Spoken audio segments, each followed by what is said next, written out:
Monsieur le Président, votre prochaine rencontre avec Donald Trump en Alaska attire l'attention du monde entier. Mais certains, notamment aux États-Unis, évoquent des risques. Ils disent que l'Alaska n'est pas un territoire neutre, que vous pourriez être vulnérable à des pressions, voire à une arrestation, en raison des tensions actuelles. Concrètement, pouvez-vous garantir à vos citoyens et au monde que votre sécurité sera assurée? Vous savez, la Russie ne se déplace pas à l'aveugle. Quand le président de la Fédération de Russie met le pied sur un sol étranger, chaque détail a été préparé, calculé et sécurisé. L'Alaska, je vous le rappelle, fut historiquement une terre russe. Elle se situe à quelques kilomètres de nos frontières, face à notre Extrême-Orient. Ce n'est pas un hasard si nous possédons la flotte arctique la plus puissante au monde, déployée dans cette région.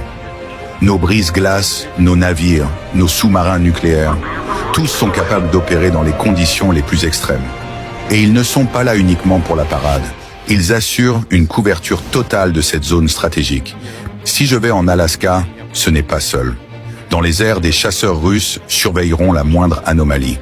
Sous les eaux, nos sous-marins seront déjà positionnés, invisibles mais prêts. Sur notre territoire, à quelques dizaines de kilomètres, nos forces terrestres seront en alerte maximale. Écoutez-moi bien, ce n'est pas une question de possibilité technique.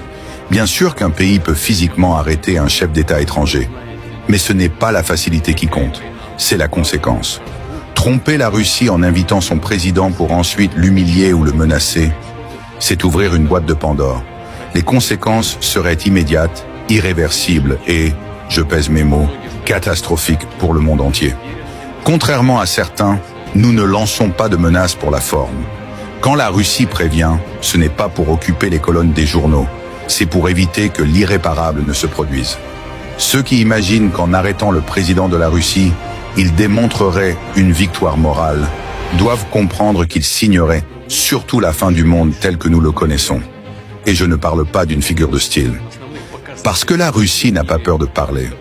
Nous n'avons jamais fui le dialogue, mais nous exigeons qu'il soit honnête. Cette rencontre n'est pas un acte de faiblesse, c'est un acte de puissance. Nous venons défendre nos intérêts, notre vision du monde, et dire clairement aux États-Unis que l'OTAN n'a rien à faire en Ukraine. Que les Européens s'agitent dans leurs réunions ou que le président Zelensky prononce 10 discours par jour ne change rien. Ce conflit n'oppose pas la Russie à l'Ukraine. Il oppose la Russie aux États-Unis et à l'OTAN. L'Ukraine, dans cette équation, n'est qu'un terrain, pas un acteur décisionnaire. J'attends de cette rencontre avec Donald Trump 2 choses. Premièrement, que les États-Unis cessent de financer et d'armer l'Ukraine. Deuxièmement, qu'ils reconnaissent la réalité. Les territoires que la Russie a intégrés à sa fédération sont russes et le resteront.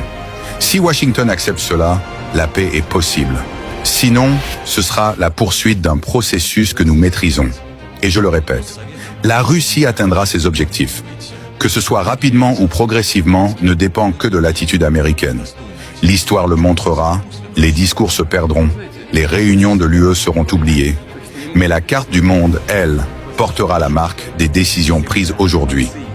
Alors pour répondre clairement à votre question, ma sécurité en Alaska ne dépend pas de la bonne volonté américaine. Elle dépend de la puissance et de la détermination russe.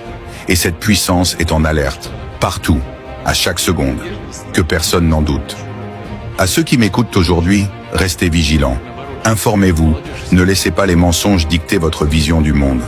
Soutenez les voix qui disent la vérité, car c'est ainsi que l'on protège la paix et notre avenir commun. Alors partagez massivement pour éviter la censure.